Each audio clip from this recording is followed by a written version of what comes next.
చనిపోతే నా ఇప్పటి వెళ్ళాం వస్తారా, కొడుకులు వస్తారా, కోడళ్ళు వస్తారా, బాబాలు వస్తారా, మరుకులు వస్తారా, అత్తలు వస్తారా, బంధువులు వస్తారా, ఆడకట్టోళ్ళు వస్తారా, ఊరోళ్ళు వస్తారా, ఎవరు వస్తారు?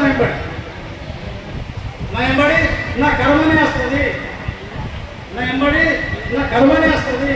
ఈ భూమి మీద ఉన్నోళ్ళం అందరం కర్మ ఉన్నది కాబట్టి ఉన్నాం. కర్మ అంటే ఏమిటి? మనం చేసిన పనులు. కర్మ అంటే మనం చేసిన పనులు. ఆ పనులు మాత్రం ఎవ్వరికి విడివై ఆ పనుల వల్లనే ఈ మారాలు భూమి మీదకి రావడం, మనందరికీ ఆశీర్వాదించడం, మాలలు వేయడం, అందరికీ ప్రవచన చెప్పడం, అందరూ కూడా భగవంతుని బిడ్డలని చెప్పడం. ఆయన కూడా మన కర్మ పెట్టచ్చు, మారాలు కూడా మన కర్మను పెట్టచ్చు.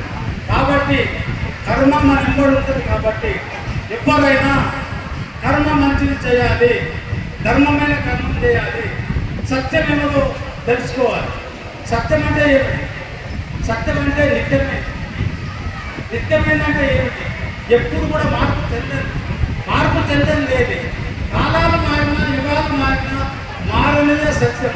అదే ఆత్మ, అదే పరమాత్మ నుంచి వచ్చిన అంశాత్మ, అదే పరమాత్మ నుంచి వచ్చిన అంశాత్మ. కాబట్టి మనం అందరం అంశాత్మలు, అంటే దేవుళ్ళమే. కానీ మనం తక్కువ చూపు చూసుకోకుండా మనమందరం కూడా మహారాజు చెప్పిన బాటలో నడుస్తూ, మహారాజు చెప్పిన బాటలో నడుస్తూ, సత్యం ప్రకారం ధర్మం ఆచరిస్తూ, ఏది చేయాలనో అది చేస్తూ, ఏది చేయాలనో చేస్తే ధర్మం, ఏది చేయకూడదు అది చేస్తే అధర్మం. కాబట్టి మన ఎంబడి అత్యంత కర్మే. కాబట్టి అది ప్రతి ఒక్కరూ దృష్టిలో పెట్టుకొని కర్మను, అంటే మహారాజు గారు చూపిన బాటలు నడుస్తూ మన జీవితాన్ని